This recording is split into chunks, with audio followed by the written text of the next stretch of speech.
शोषित है, 90 भाग हमारा है, 100 में 90 शोषित है, 90 भाग हमारा है, धनगढ़ती और राजपाट में 90 भाग हमारा है, देश का शोषण 90 पार, नहीं चलेगा, नहीं चलेगा, देश का शोषण 90 पार, नहीं चलेगा, नहीं चलेगा। रघुनी राम शास्त्री अमर है,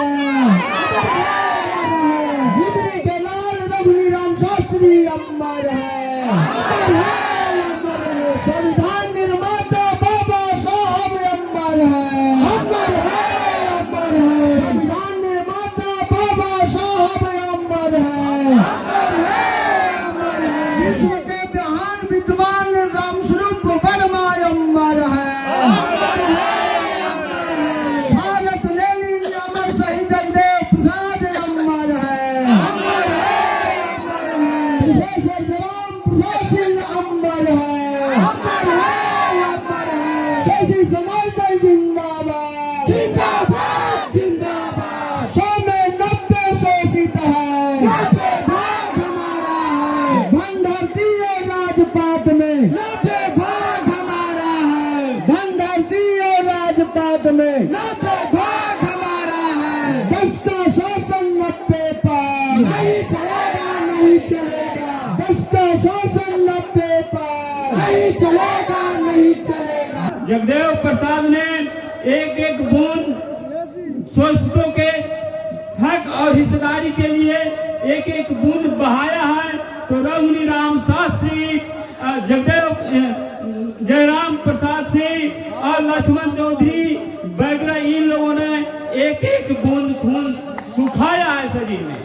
और इसी कड़ी में औरंगाबाद जिला में लक्ष्मण मेहता, प्रहलाद मेहता, गोपाल मेहता और झारखंड में द्वारका प्रसाद और इन लोगों ने शहादत दी है। आज इस कारवां को बहुत मुस्तैदी से, बहुत कठिन परिश्रम से रघुनी राम शास्त्री जी का जो आर्थिक स्थिति थी, जो उनका जिस जगह उनका घर है, इस स्थिति से वो कठिन संघर्ष करके इस कारवां को आगे बढ़ाया है।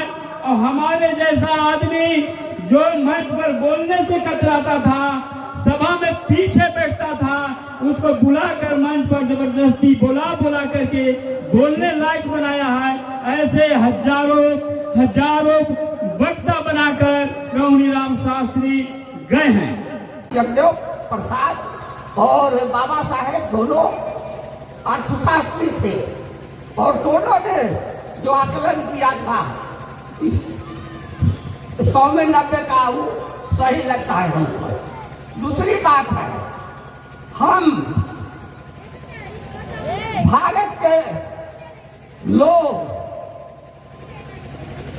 जगदेव बाबू तक हम लोग क्या थे, वोटर थे। लेकिन जब जगदेव प्रसाद नारा देते हैं कि 100 में 90 शोषित है, 90 भाग हमारा है, तब यहाँ के जो शासक वर्ग है हिल गया और उसने अंततः यह अति किया कि जब तक इनकी हत्या नहीं की जाएगी, यह एक दिन भारत को, जैसे बाबा साहेब बुद्धमय भारत करने के लिए कहे थे, उसी तरह से जगदेव प्रसाद जी भारत को बहुजनों को शासक बना देंगे तो हम कहीं के नहीं रहेंगे। इसीलिए बंधुओं, इनकी अंत हत्या की गई और हत्या करने के बाद जो कारवा जो लुका पुनः 74 में 17 सितंबर को मारने के बाद एक कारवा जो लुका पुनः जो है यहाँ पर काशीराम आ गए और काशीराम भी इन्हीं के नारा को बदल करके एक कहे कि जिसकी जितनी संख्या भारी उसकी उतनी हिस्सेदारी।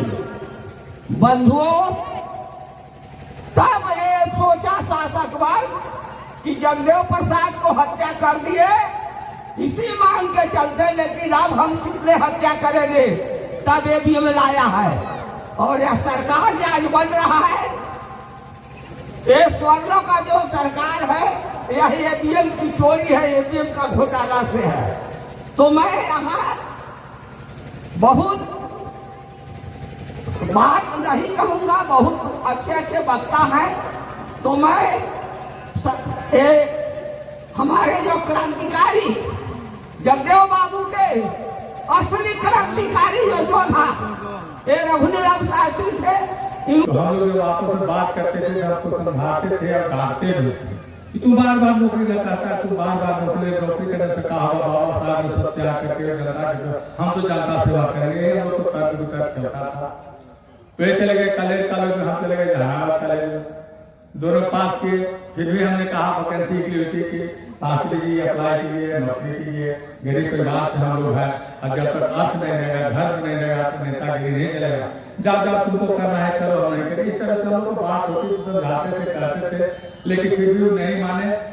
लोहिया और जगदेव बाबू के विचार से सहमत हुए और उन्हीं के हाथ तक होते रहे। राष्ट्रवादी को एक इंच स्वाभिमान के गिरने नहीं दिया, किसी से समझौता नहीं किया। शास्त्री जी को बार बार ऑफर आता था कि हमारी पार्टी में आ जाइए, मंत्री बना देंगे, विधायक बना देंगे, लेकिन सभी को ठुकराते हुए और उन्हें हमारे समाज सेवा में लगे रहे और समाज सेवा में रहते हुए राष्ट्रपति से पुरस्कृत हुए। हम लोग को गौरवान्वित हुआ।